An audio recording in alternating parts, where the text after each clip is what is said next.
What is up, ladies and gentlemen? It's Captain Beardy here, coming to you with a conversation for Final Render. Now, before I get into this Final Render, if you're seeing this, I ain't trying to start no beef with you.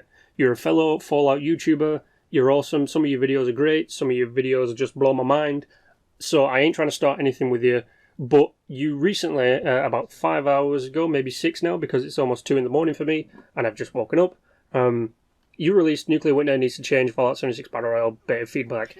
I'm going to give you some of my feedback on your feedback, and hopefully we can have a nice conversation. So, let's jump into it. So, the first thing Final Render talked about was a solo or duo mode. Now, technically that's already in the game. What I think Final Render meant was, for solo mode, you opt into play solo mode, and it's no teams, it's just, 52 people all fighting each other 1v1 style. That would be interesting, but maybe a little bit boring sometimes, because the team thing, it brings you and your friends together, whereas the solo thing is kind of just if you're bored. That's what I've found recently. I play solo mode if I'm bored, or if in the campaign, like I do a Nuka-Cola run for one of my PKOA sponsors, who sponsors my Fallout chat show, Random Encounters, that I do every Saturday. He runs a Nuka-Cola perk, so, in campaign, I'll go and find all the Nuka-Colas I can, do a couple of server hoppings, then I'll go, I'm a little bit bored of this now, jump into solo mode. So yeah, that's kind of fun. Duo mode, I think you mean just allowing only teams of 2. Yeah, that would be interesting, but you can already do it. You just go into play the game mode, you turn off team fill, and you just invite one of your friends from the social tab, just invite one of your friends into your team and then play. There you go. It's, how you join campaign games and stuff. So technically it already exists, but I do understand what you meant by solo or duo modes. So yeah, I mean, it's there already, but maybe put in the option to only select having a team of 2 or only being solo.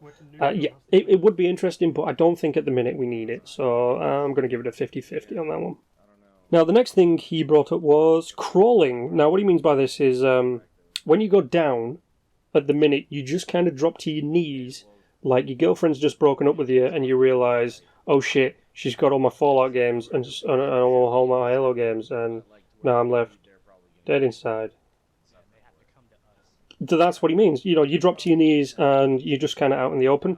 Now, I'm going to have to veto on crawling because of one scenario that I'll take you through right now. So, you're walking through, you've got your team of 4, or a team of 2, you never know. Whatever your team got, you're walking through, and one goes down. Now, if you're in a team of 4, this is normally how it would play out. Oh no, one of my teammates has gone down. 2 people check angles and keep an eye out for, anyone approaching.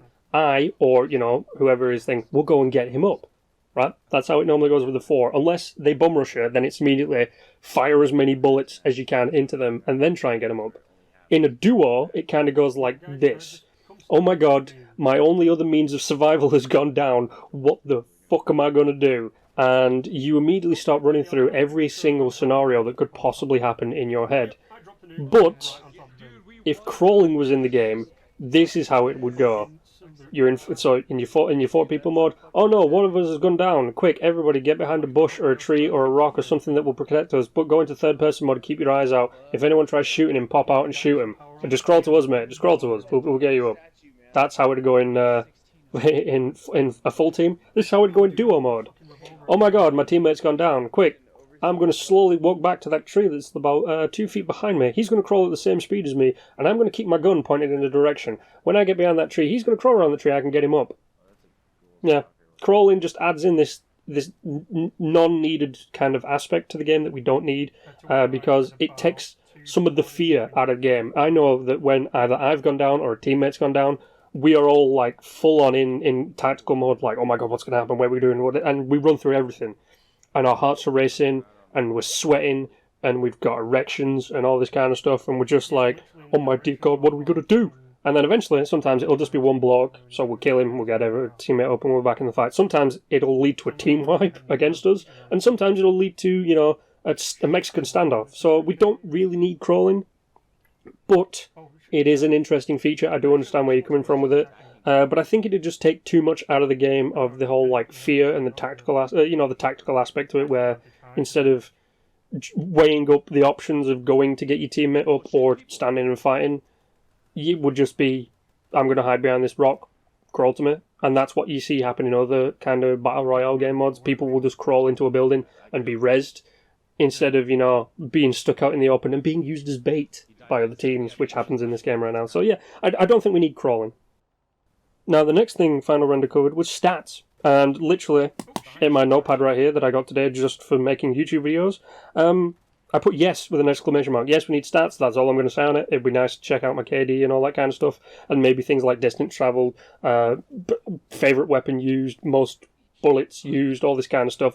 Yeah, we need stats. It's plain obvious. I totally agree with him on that one. We need stats.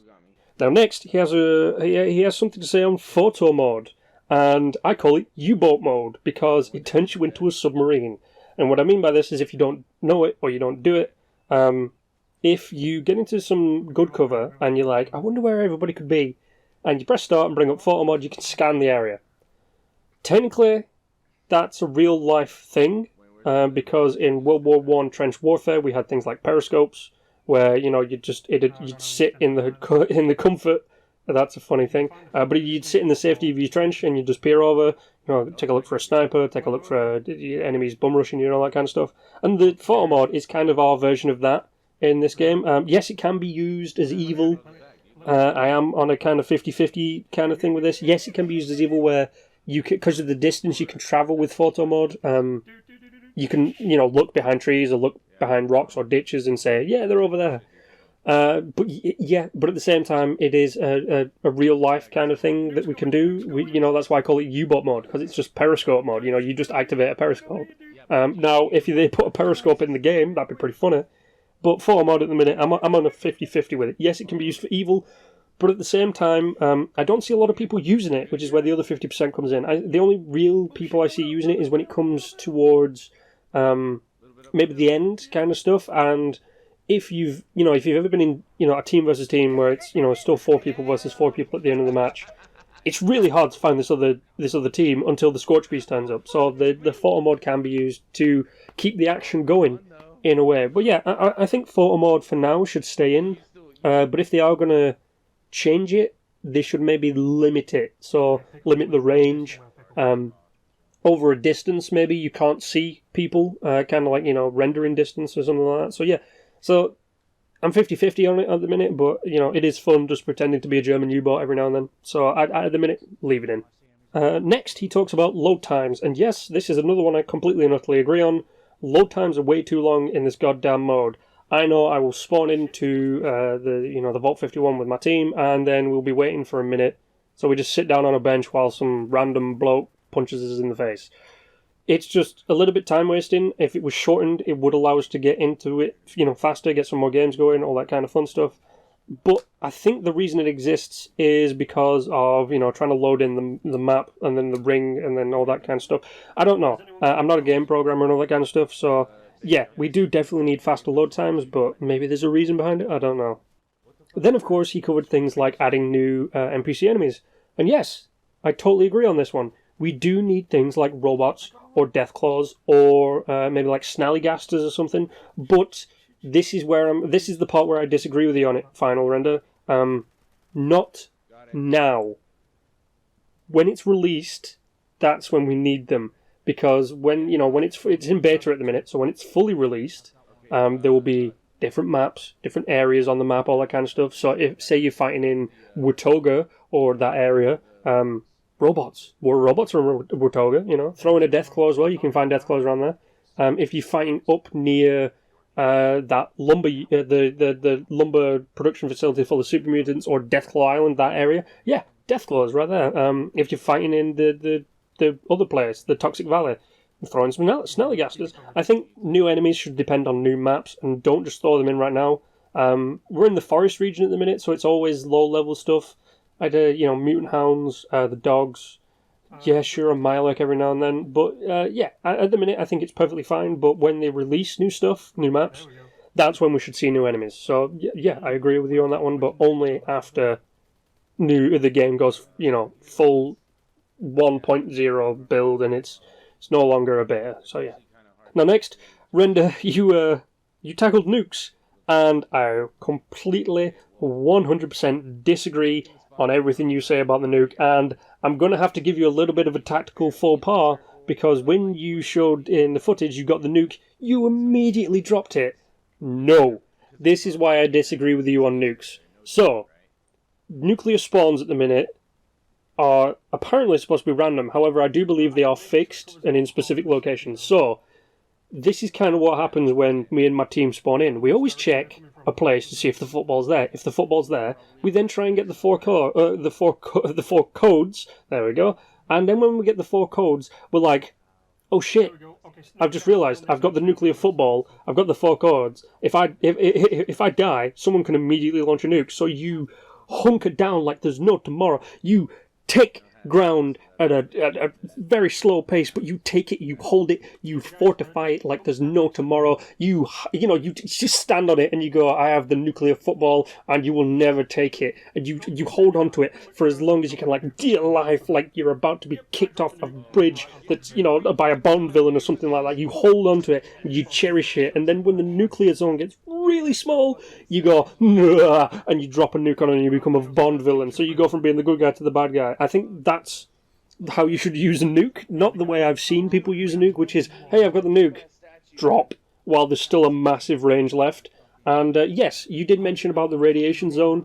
Yeah, I think what should happen in the radiation zone is you should die, if you have no armor, no protective armor, you should die in 5 seconds. I think that would be hilarious, because, you'd have to either get out of the radiation zone if you've walked into it, so that means putting you closer to the fire, which means you've now got your back you're basically stuck between a rock and a hard place. So it would add this kind of thing, and all the everything else. Yeah, it's you can survive in it. Yeah, I agree with you on the whole survival thing. You can survive about 30 seconds, so you could bum rush people and hopefully kill them before you die, which is kind of a thing. But no, nukes don't need to be changed. Leave my nukes alone. I like them as they are. They don't need to be changed because of the way they make you feel.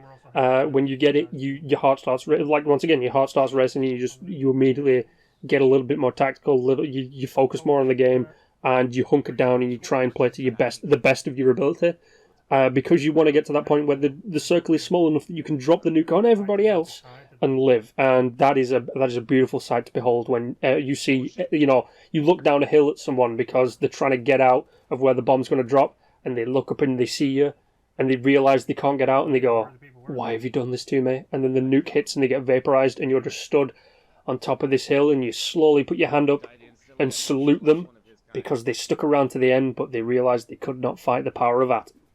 Yeah, nukes don't need to be changed. Leave the nukes as they are. And then finally, the only other one, I'm pretty sure it was the last one you mentioned, was Atom Shop stuff. Yeah, I agree with the Atom Shop stuff. People have been posting about this on Reddit all the time, where they buy that Atom Shop stealth suit or whatever it's called, the operator suit, and they can't use it in Nuclear Winter. But that operator suit is bitching. That makes you kind of look like an evil version of Snake from Metal Gear Solid. And even me, I've got my own pet peeves with it, because my whole kind of persona, my kind of thing in-game is I am the postman, loosely based on the Kevin Costner movie, The Postman. But I go around, deliver stuff, all this kind of stuff, and when I wear my postal uniform in-game, as soon as I put some armor on, you don't see it. But when I'm in the campaign mode, as soon as I put armor on, it's under my stuff. So yes, that needs to be fixed. I completely don't agree with you on that. When I'm delivering, a special delivery of justice, people should see me in my postal suit and not in my vault suit. So yeah, definitely we do need to change on that. But that is it. That is literally everything in the video that I believe you mentioned and I believe I've covered. Yeah, I agree with you on some stuff. Some stuff doesn't really need to be changed, and there are probably other things that none of us have mentioned that could do with fixing. But all around, at the minute, Nuclear Winter is pretty balanced. The guns are pretty balanced. The tactics are pretty balanced. The armor, gives and takes is pretty balanced and all that kind of stuff.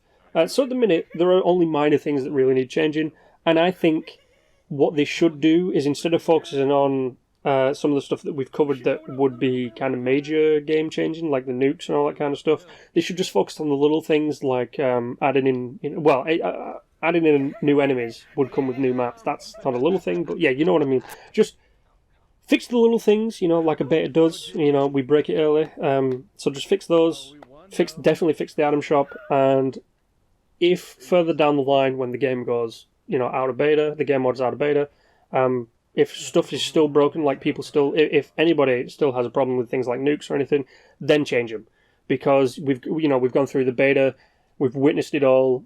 They've changed some stuff. We've witnessed the changes, and then we go, do you know what? Maybe this could be doing with changing as well. And you know, hopefully they will listen to our feedback, and hopefully you guys have enjoyed the video.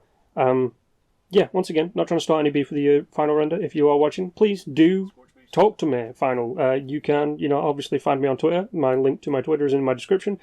And if you want to come and be if you have it on PS4 and you want to come be a guest on Random Encounters, please come along and join us on Random Encounters. But until then, everybody else who is my subscribers or just watching this, you know the drill. Like, share, and subscribe. And until the next time, stay awesome.